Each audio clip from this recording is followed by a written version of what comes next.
So in last class we have completed our convergence movement and divergence movement. उससे पहले क्या था? तो what is the convergence movement of plates?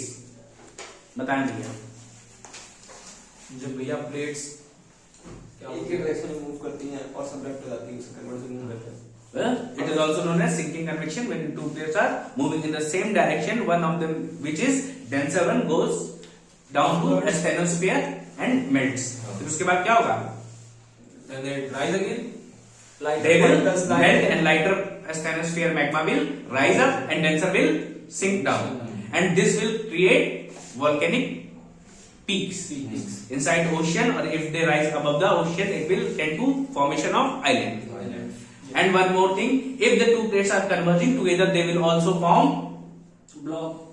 fold mountains, because they create compression on the other plate, which led to the which led to the folding of plate at weak places. जहां पे weak होगा वहां पे क्या हो जाएगी, वो fold हो जाएगी। ये बात समझ में आ गई थी। Then we have studied two type of fold mountains. कौन कौन से? जिसमें एक में जो volcanic नहीं है और एक non active. One is volcanically active, which is formed by oceanic and continental, and another is volcanically inactive, that is formed by continental convergence. Known subducts. ठीक है, इसके एग्जांपल्स मैंने आपको बताए थे, कौन कौन से? हिमालय, हिंदुकुश। देखो, अगर वॉल्केनिकली एक्टिव की बात करें तो नॉर्थ अमेरिका में एंडीज पे कहते हैं हम लोग, सॉरी साउथ अमेरिका में एंडीज पे कहते हैं, नॉर्थ अमेरिका में रॉकीज पे कहते हैं। रॉकी पे हमें मिला था सेंट हेलेंस, ठीक है। साउथ अमेरिका में मिला था कोटोपैक्सी, याद है, और यही सब था। एंकांकागुआ सुना होगा। ये फोल्ड तो नहीं है, नहीं भैया, ब्लॉक है। यू आर राइट भैया, ओशियनिक ब्लॉक है भैया, ब्लॉक। ओशियनिक कॉन्टिनेंटल है, इतना पता कंकागुआ साउथ अमेरिका में। साउथ अमेरिका में पक्का है, चाहिए। और क्या बताया था मैंने? और बताओ जल्दी जल्दी, तुम लोग नहीं तो कोड दे जाओगे अभी। क्या आपको फोल्ड माउंटेन्स बताने ना? अरे यूराल माउंटेन्स ले लीजिए, स्कैंडिनेविया रेंज ले लीजिए, ये ऐसे तो अल्ताई शान चाइस्तान है। हाँ, सारे शान फिर इधर आ जाओगे। ये तो नॉन एक्टिव है ना। ये हाँ, नॉन एक्टिव वाले पूछ रहे तो सिर्फ नॉर्थ अमेरिका साउथ अमेरिका के एजेस पे मिल रहे हैं। बाकी वो कॉन्टिनेंटल कन्वर्जेंस से जो मिलेंगे वो क्या होंगे? फोल्ड माउंटेन्स है, which are volcanically not active, that are example of Himalayan, Arakan, Yoma, Hindukush, Sulaiman और सारी शान। जितने चाइना में शान है, अल्ताई शान, नान शान, ठीक है। और इसके बाद आपको मैंने क्या बताया था? यूराल भी उसी में आता है। यूराल भी आ गए आपके, और यूरोपियन के ब्लैक सी के एल्प्स आपने पढ़े थे, यस, ठीक है। पाइरेनीज पढ़ा है, टोरस पढ़ा होगा, ठीक है। These are all the fold mountains. Now today we will discuss about transform movement.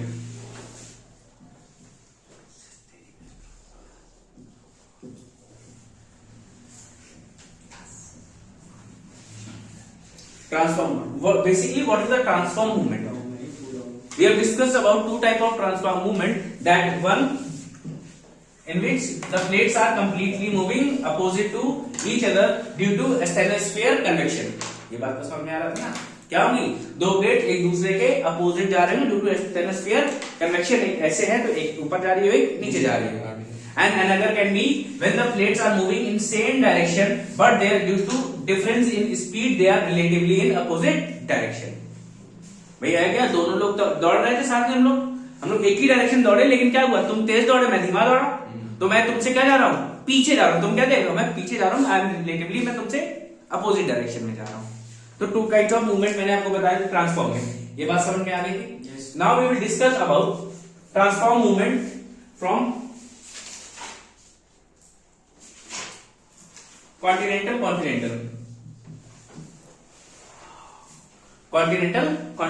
Transform movement. तो कॉन्टिनेंटल ट्रांसफॉर्म मूवमेंट क्या है? Basically when two plates are moving opposite to each other, तो इनसे there is nothing more formations less than, क्या होगा? बीच में एक crack हो जाता है। क्या होगा? There will be crack which is known as fault. क्या क्रिएट करेंगे? फॉल्ट ही क्रिएट करते हैं। Continental transform movement creates only fault. ये बात समझ में आ गई है ना? अगर रिलेटिवली अपोजिट होगा तो भी यही होगा। अगर दोनों एक तेज जा रहा है एक धीमे जा रहा है तो भी क्या बनेगा? फॉल्ट ही बनेगा। कोई दिक्कत? तो कॉन्टिनेंटल कॉन्टिनेंटल में क्या बनता है? सिर्फ फॉल्ट बनता है। Another one is oceanic oceanic.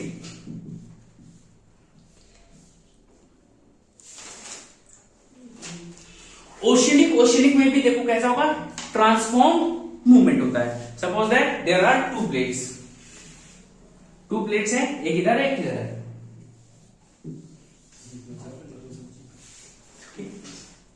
To plates are there and they are moving relatively opposite direction. ये कैसे घूमती हैं? हमेशा रिलेटिवली अपोजिट जा रही होगी। एक की स्पीड धीमी होगी, एक की स्पीड कम होगी।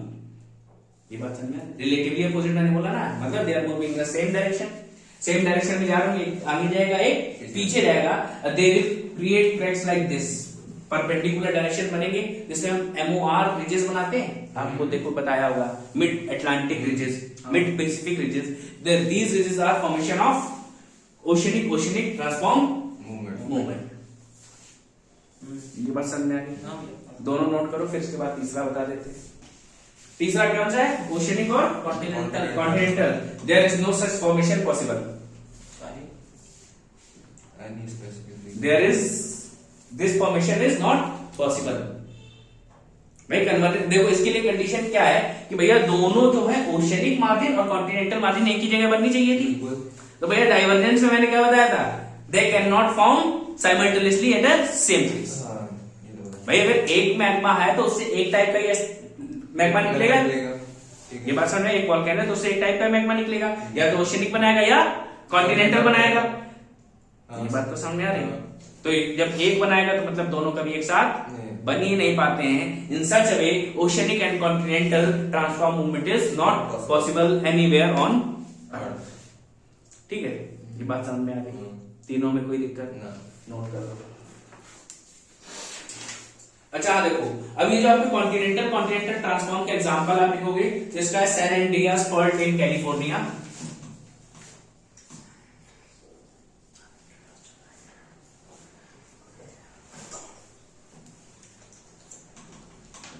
न्यूजीलैंड की आपका इसी का एग्जांपल है। And one more is there, that is Chilean fault. Chile के पास जाओगे आप, चिलियन फॉल्ट मिलेगा नियर चिली। ये बात समझ में आ गई? ये किसका है? कॉन्टिनेंटल ट्रांसफॉर्म मूवमेंट का। बाकी मैंने आपको रिजेस बताए थे, mid Atlantic ridges, Pacific ridges, जितने भी आपके इंडियन ओशियन रिजेस, जितने भी रिजेस हैं, these are formation due to the oceanic transform movement, but only in relatively opposite direction. ठीक, मतलब वैसे भी हो जाएगा, अगर ट्रांसफॉर्म मूवमेंट होगा कंप्लीट अपोजिट होगा तो भी यही बन जाएगा, कोई दिक्कत नहीं है। You can note it down. ठीक है, तो क्या होगा? ये देखो, इसमें जो ओशियनिक वाले में कैसे फॉल्ट्स बन रहे हैं? ट्रांसफॉर्म फॉल्ट्स बनते हैं। कैसे बनते हैं? ट्रांसफॉर्म फॉल्ट्स बनते हैं।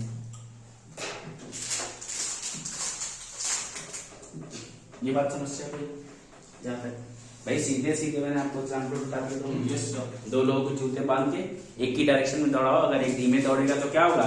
एक गिर जाएगा, दोनों अलग होने की टेंडेंसी उनमें आ जाएगी, जिसकी वजह से क्या होंगे? क्रैक बन जाएगा। That is relatively opposite direction. One is then when we are moving towards opposite to each other. भाई एक को ईस्ट में जाना है, एक को वेस्ट में जाना है, तो भी क्या कर रहे हैं हम?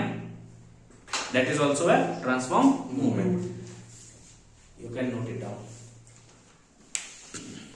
सही है, ठीक है भैया। तो सीधे देख लो, ये नंबर 1 है कॉन्टिनेंटल, ये नंबर 2 है ओशियनिक एंड ओशियनिक। अरे ध्यान रखना भैया।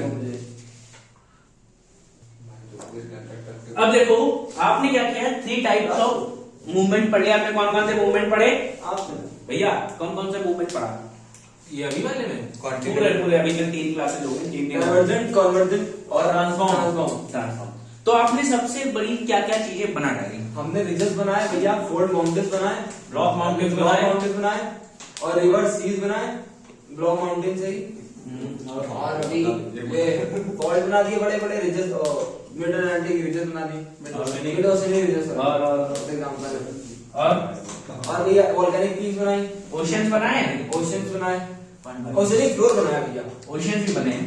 ओशियन भी बने होंगे भाई तुम्हें बताया था ना डाइवर्जेंस हो रही तो धीरे धीरे ओशियंस बन गए थे, वैसा ही पड़ता है। और कॉन्टिनेंट्स बनाए थे, कॉन्टिनेंट हाँ भैया बनाए हैं, रेडियो बनाए हैं, बिल्कुल बनाए हैं। बहुत बड़े बड़े कॉन्टिनेंट्स बनाए आपने। तो बेसिकली अगर मैं आपसे ये कहूं कि आपने लिथोस्फीयर बनाया है, हाँ बिल्कुल सही बात है। लिथोस्फीयर का ही तो पार्ट है ओशियनिक और कॉन्टिनेंटल फ्लोर। हाँ बिल्कुल yes the biggest place we have created क्या है? लिथोस्फीयर। लिथोस्फीयर। और लिथोस्फीयर बेसिकली किससे बना था? हाँ, किस मूवमेंट से बना था लिथोस्फीयर? किस मूवमेंट से? डाइवर्जेंट से, तीनों से कन्वर्जेंट। बन रहा है। भैया lithosphere is only found of divergent. ठीक है, किससे बन रहा था? ठीक है। कन्वर्जेंस में उसमें जाता है इस डाइवर्जेंट से बना था। तो divergent plate movement is also known as constructive plate movement.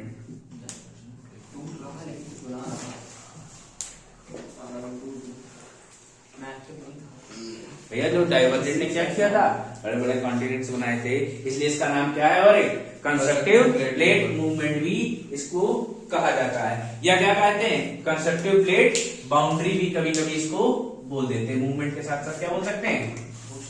Boundary, because we all the formations occurs along with the margins पे ही तो हुए थे सारे काम, बाउंड्री पे तो काम हुए थे। हां ठीक, फिर कन्वर्जेंस की बात करें।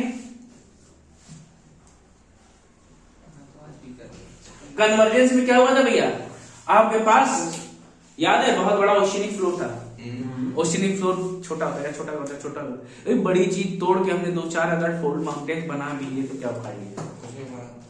कुछ फर्क पड़ रहा है? नहीं पड़ रहा है। ठीक है, फिर हमने 2 कॉन्टिनेंट से आपन लड़ा दिया, फिर फुल माउंटेन बन गए। बेसिकली डिस्ट्रक्शन हो रहा है, बन छोटी चीजें रही हैं। हाँ तो क्या है? These are destructive plate boundaries. क्या है? डिस्ट्रक्टिव प्लेट बाउंड्रीज और डिस्ट्रक्टिव प्लेट मूवमेंट। ऐसे बात इधर इधर ठीक है भैया, स्पेलिंग पे ध्यान दे। फिर इसके बाद तीसरा आपने क्या पढ़ा? ट्रांसफॉर्म। भैया ये ना कुछ ज्यादा बना पाए ना कुछ ज्यादा बिगाड़ पाए। ठीक है, ये कुछ नहीं उखाड़ सकते हैं ये लोग। ठीक है, ट्रांसफॉर्म। तो ये भैया क्या है? बेसिकली क्या कर रहा है? प्रिजर्व कर रहा ना कोई चीज खराब हो ना कोई चीज बने, तो हम क्या बोलते हैं? प्रिजर्व करते हैं, प्रिजर्वेशन। तो इसको बोलते हैं कंजर्वेटिव प्लेट बाउंड्री। समझ में आ गया भैया? Yes sir. Note it down. ठीक, तो याद रखिए आपके 3 टाइप्स ऑफ मूवमेंट हो गए। We have created our lithosphere, oceanic floor, continental floor, ridges, mountains, sea floor, ये सब कुछ हमने बना लिया है। बेसिकली आपने एक स्ट्रेटो वोल्केनोज भी पढ़े थे, याद है? हाँ ठीक है, आपने क्या पढ़े और क्या पढ़े थे? और वोल्केनोज भी पढ़े थे along with the mid oceanic ridges, पढ़े ना? पढ़े थे। ठीक है, तो ये वोल्केनोज भी आपने बना लिए, but we will discuss about volcanoes in separate class. Now इसके बाद हमको पढ़ना है मेंटल प्लूम। Mantle plume. अब मेंटल प्लूम क्या है? बेसिकली ये समझ लो कि अर्थ क्रस्ट के अंदर अभी जो इम्प्योरिटीज बच रही थी, जो ऊपर नहीं आ पाई थी। देखो, एक कारण था कन्वेक्शन की वजह से ऊपर आना, दूसरी चीज हम पढ़ेंगे मेंटल प्लूम, जिसमें क्या है? कुछ अनयूनिफॉर्म मटेरियल है अर्थ के अंदर, वो क्या करेगा? हीट होगा और राइज होगा, and it will form different types of volcanoes and other formation, that is mantle plume, and we will discuss it in next class with hotspot and mantle plume.